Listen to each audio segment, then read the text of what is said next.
Hello and welcome to Civil War Weekly, the podcast that answers the question, what happened this week in the American Civil War? I'm your host, Tim Patrick, and this is episode 98, January 30th to February 5th, 1863. Last week, we had Burnside being removed from command of the Army of the Potomac, something that no doubt relieved the embattled general. We also had the Bear River Massacre in Idaho, which, as we mentioned, will be a bigger event than Sand Creek or Wounded Knee, but sadly does not receive the recognition it deserves when compared to these probably more well-known massacres of Native peoples. This week, we're going to jump around just a bit. We actually get to return to Tennessee and the site of the old Fort Donelson battlefield. First, though, we need to check out what is going on in Charleston in South Carolina. Before we do that, just want to mention once again our Patreon content that we have rolling out. We did have two this last month here in January. As January comes to a close, we had part 2 of our Gods and Generals movie review. We also had a picture slideshow that shows the Slaughter Pen Farm and Prospect Hill region of the Fredericksburg battlefield. So that probably tied fairly well in with last month. We had Fredericksburg, both Gods and Generals, and the slideshow, I think, paired very nicely with those. So if either of those things sound like something that would interest you, you want to see the battlefield as is today, you want to hear what I have to say about Gods and Generals in real time watching it, then those are on the Patreon feed. And of course, your support for the general upkeep of the show is greatly appreciated. I will also say we're going back to a memoir review for the month of February because we're kind of in the middle of some of these major events that the Iron Brigade sees. I'm going to do the memoirs from Rufus Dawes, and he was the colonel at one point, I think a lieutenant colonel as well, of the 6th Wisconsin. So because we're kind of in the middle of all these big things that the Iron Brigade are doing here in these battles, I want to do that memoir review here. So be on the lookout for that. And of course, in these episodes, I will let you know when that is posted. I feel like we have not been in South Carolina maybe since the Battle of Secessionville in the summer of 1862. Just as a refresher, that was a Union ground assault that failed to take the city, or at least a portion of James Island that would have set them up nicely to be in a position to take the city. Earlier in 1861, there had been a capture made by Samuel DuPont of Port Royal, which was a key deepwater sound further south along the coast than Charleston. A blockade had since been established so as to shut off the Confederate port from potential French or British aid. There had not yet been a real attempt to take the harbor by forces of the U.S. Navy. Remember that there were all kinds of forts that protected the harbor, including Fort Sumter, where the war kicked off in 1861. The weakness of Fort Sumter was that it faced the wrong direction in that conflict. In the winter of 1863, the Confederacy had a familiar face commanding the harbor in the hero of Fort Sumter himself, P.G.T. Beauregard. John Pemberton, as we have mentioned, is commanding in Mississippi, who was the commanding officer of the defenses of Charleston during the Battle of Secessionville. Well, much in the same way as in other places, Pemberton is not going to make very many friends in Charleston, and they are going to want him to be removed, partly because of his abilities, shall we say, as a commanding officer, as a general officer, but then also because there is a unease about him because he's actually from the North. So he's going to be trusted by some individuals in the Confederacy. Beauregard had been relegated to this lesser theater of the war following the disappointing performances he had in 1862. It does not help that you bump heads with Jefferson Davis, and Beauregard probably having the French connection thought himself to be the next Napoleon. And when that kind of stuff goes to your head, it's probably not good. And it's not good when you're disagreeing with the president. And Jefferson Davis is going to add him to the list of generals that he doesn't like, so he's getting sent to Charleston. The good news about Beauregard holding this particular post, though, was that he knew the defenses of the city fairly well. These had been evolving since the opening actions in 1861 and the capture of the fort, making it quite the formidable position. Having a good defensive work that could provide a wide gallery of fire on a potential naval assault was not the only thing that PGT had up his sleeve in 1863. He had 2 ironclad rams, the Palmetto State and the Chicora. Despite being less impressed with these ships, they could be used to potentially break the Union blockade. Now, why was this important given the amount of vessels the Union Navy could be able to muster? Well, if you recall our episodes that included the Trent Affair, there are these weird international laws that govern naval practices and naval warfare practices as well. One such law surrounded naval blockades on cities of foreign nations. It stipulated that if the blockade was broken, then there would have to be a formal reestablishing of the blockade to make it legal. It's kind of weird, I know, not exactly different from a timeout in a game of tag. You thought you were playing a simple children's game, but really you were getting acquainted with the 1800s maritime law. Should this happen for Beauregard, these legal reestablishings would open the port to receive much-needed war material in the meantime. This would also be a double-edged sword, because it would also potentially give the Confederacy the formal recognition they wished as a sovereign nation.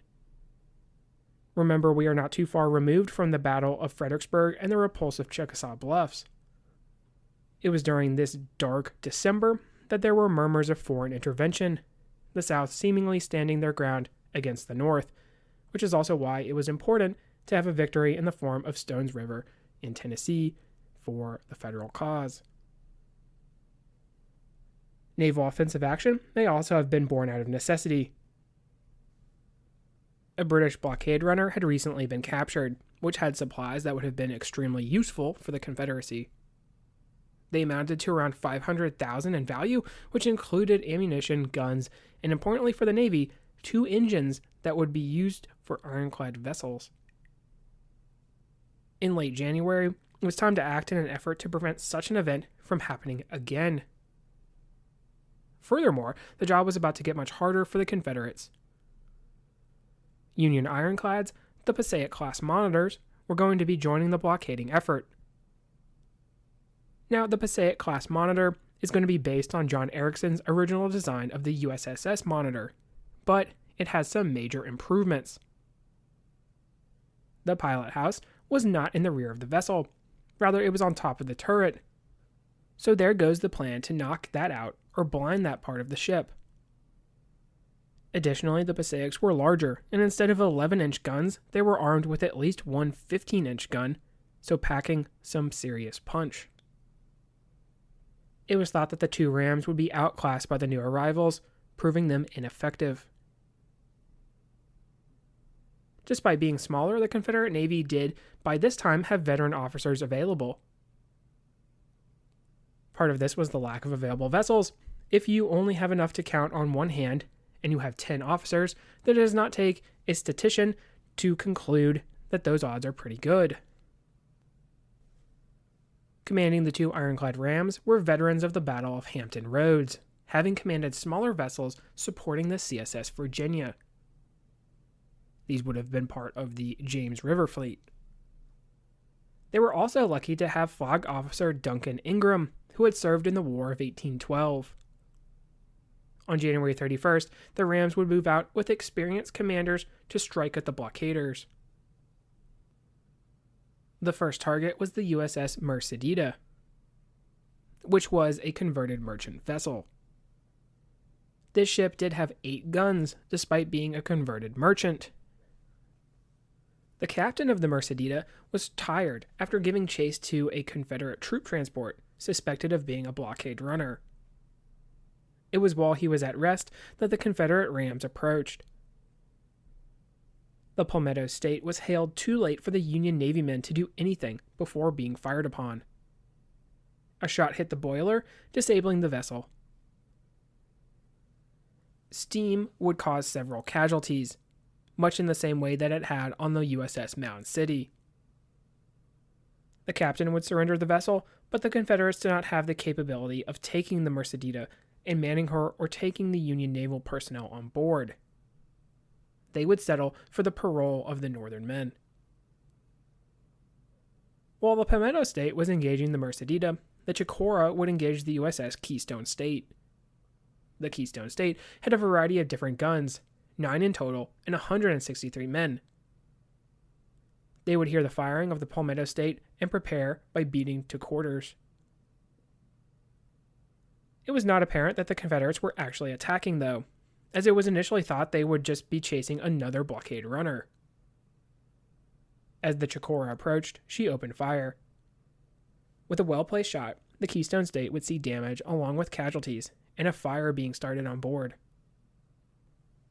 The captain of the Keystone State would put speed in an effort to escape and also put out the fire, which was partially accomplished.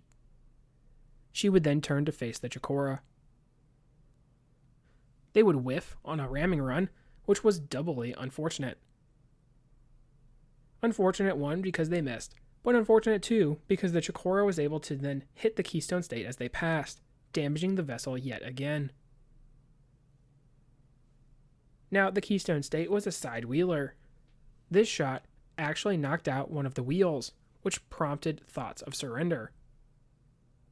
The other wheel was not damaged, which would still allow the Union vessel to limp away.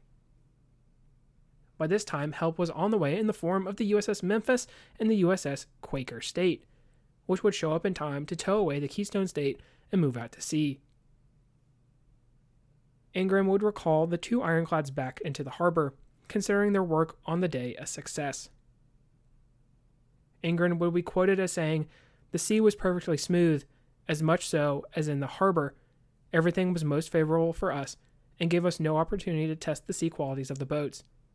The engines worked well, and we obtained a greater speed than they were ever before sustained." While the Keystone State and the Mercedita had escaped capture, the Confederates had damaged them and even managed to land a blow on the Quaker State. This was exciting news because the Union blockade was in fact broken, so they had accomplished their main goal. Beauregard would send word to Richmond about their success. It was all for naught, though. DuPont would not honor the blockade law, and more ships would soon arrive to strengthen the federal position. It was a bright mark against the U.S. Navy and their blockade for Charleston, and maybe some revenge for the big capture of a blockade runner, but really nothing more than that. On February 3rd, we actually returned to Fort Donelson with the engagement at Dover. Joseph Wheeler had been dispatched to disrupt Union supplies, especially river travel along the Cumberland River. If you remember the Cumberland River, this flowed right by Dover and the site of Grant's victory in 1862. Wheeler would have with him contingents under the introduced Wharton and Nathan Bedford Forrest. Forrest is upset at this time because Joseph Wheeler, although qualified as a West Point graduate and already having seen some success, especially during the Stones River campaign, is not the equivalent commander that Forrest is. Forrest has been doing more with little support from Braxton Bragg. Bragg, on the other hand, is more agreeable to the refined Wheeler as opposed to the rough Forrest. During the raid that resulted in the Battle of Parker's Crossroads, there were certain amounts of supply promised to Forrest for the expedition and recruitment efforts. This promised material did not arrive, forcing Forrest to adapt. This would be the crux of Forrest's conflict with Bragg and the Army early in the war. Amazingly, without their backing, he would create effective cavalry regiments. Sometimes this would require funds from his own pocket. But once the regiments became effective, they would be stripped from his command and given to what in his eyes were lesser commanders in the form of, say, a Joe Wheeler. While maybe not bumping heads directly with Wheeler, their service would come to a head at Dover in 1863. It's also going to show that Joe Wheeler is not necessarily going to be the best in terms of independent command. This is probably another reason why Braxton Bragg likes Joseph Wheeler. He's not going to be the kind of guy who's going to outshine him, and he's going to obey orders. He's more comfortable in that role. We see a lot of different officers throughout the war who are going to be more comfortable with receiving orders and following them very well and performing effectively, but in terms of independent command and thinking independently, they're not going to be as effective. And we can chalk up Joseph Wheeler as one of those, at least for this part of the war. There would not be much success in terms of disrupting the shipping, but during their operations, the target presented itself in the form of the city of Dover itself. While containing fortifications, the garrison was only some 800 men, mostly from the 83rd Illinois. There were some contingents of Iowa cavalry as well. Forrest was against the assault, thinking the position too strong, even for the 2,500 cavalrymen the Confederates had, a significant numerical advantage. Wheeler decided to press on. A demand for surrender of the garrison was refused, which prompted mounted assaults from Wharton and Forrest. These assaults would sustain heavy casualties and overall be ineffective. We have an account from one of the defenders in the 83rd. The attack, though, anticipated for a week, was not known to be imminent until noon on Thursday the 3rd. At 3 p.m., a battery of rebel artillery took position on the ridge to the west at a distance of 3/4 of a mile and opened fire upon the town with shells. Soon their artillery was playing upon our forces from 3 or 4 directions. Their forces completely encompassed the town in a semicircle of perhaps 3 miles in extent from river to river. After thus formidably displaying the strength of his forces, the rebel general sent a flag of truce to Colonel Harding, demanding an unconditional surrender of the place. It was promptly refused, the colonel declaring that he would fight as long as he had a man left. The attack was renewed with great vigor. Charge after charge was made by the rebels, who were all mounted. But the Springfield rifles of the 83rd were unerring, and each charge resulted in a repulse and a score of emptied saddles. A body of rebels dismounted and, leaving their horses, forced their way into town and fired upon our men from such houses as they could secure until they were driven out at the point of the bayonet or captured. There were multiple demands of surrender by the Confederates, but these were bluffs. Wharton's cavalry were seeing some success, but they would soon run out of ammunition. Forrest's men, while having gained some ground in the town itself, were also seeing their ammunition dwindle. With no success, low supply, and heavy casualties, the Confederates would withdraw. Wheeler would greatly downplay the amount of men the rebels lost. Union accounts counting of the battlefield after would be much more. Casualty figures thus pushed in the 600 range for the Southerners. This was a staggering loss compared to around 120 for the Northern defenders. After the battle, Forrest would declare that he would no longer serve under Wheeler. Was this just a conflict of personalities? Probably. Wheeler is not quite the unpolished figure depicted in one of my favorite TNT movies, Rough Riders, which depicts Teddy Roosevelt and his Rough Riders during the war against Spain in the late 1800s. He was seemingly opposite in many ways to Forrest, even being smaller in stature. Forrest was, by accounts, maybe 6'3" or 6'2". Forrest would be slated for an independent command soon, but would first have things come to a head with Braxton Bragg, who, truth be told, would not get off quite as easily as Wheeler. When I say that he got off easy, I mean that Forrest didn't, threaten him or challenge him to a duel or something like that. It's actually what we know about Forrest and how he was flying off the handle and having this great temper. It was actually sort of tame for him. He very sternly but calmly is going to say, "I'm not going to serve under you anymore," which, like I said, it's getting off easy if you're Joe Wheeler. Briefly, let's talk about snowball fights. In the winter of 1863, there was perhaps one of the largest snowball fights to ever occur in the Confederate winter encampments. Many of the Southern soldiers were not familiar with snow, being from climates that do not support heavy snowfall. But the winter of 1863 was particularly bad in Virginia, which meant larger amounts of the white fluffy stuff. The Southerners would form by brigades and have epic snowball battles, sometimes in formation. We do have one account here. The troops delight in snowballing, and reveled in the sport for days at a time. Many hard battles were fought, won, and lost, sometimes company against company, then regiment against regiment, and sometimes brigades would be pitted against rival brigades. When the South Carolinians were against the Georgians, or the two Georgia brigades against Kershaw's and the Mississippi brigades, then the blows would fall fast and furious.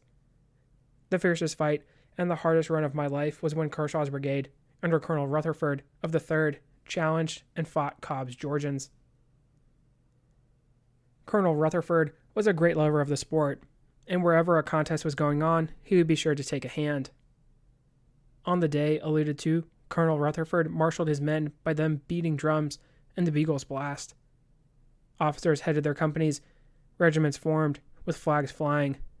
Then when all was ready, the troops were marched to the brow of a hill, or rather halfway down the hill, and formed into line of battle, there to await the coming of the Georgians.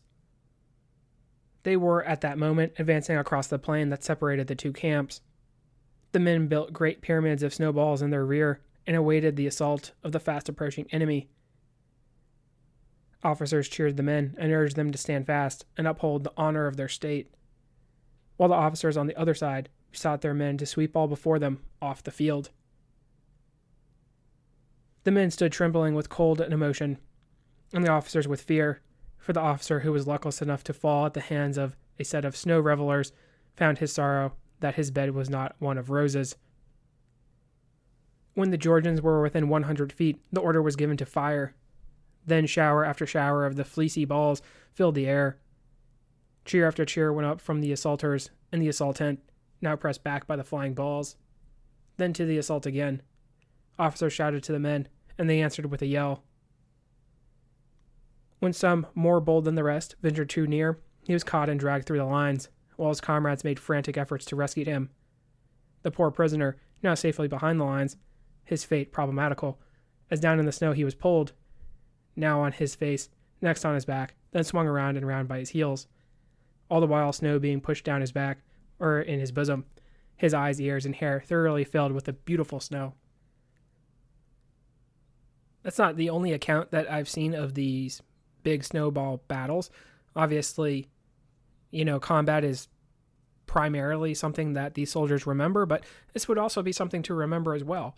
And the thing that I like about this account and other accounts is that they do write it sort of in a comical way, like they would probably write about a real battle, right? And that's interesting to me in how they take it very seriously, right? And I know maybe there are some of you out there who took snowball fights very seriously, so we can kind of make a connection with these men of the past.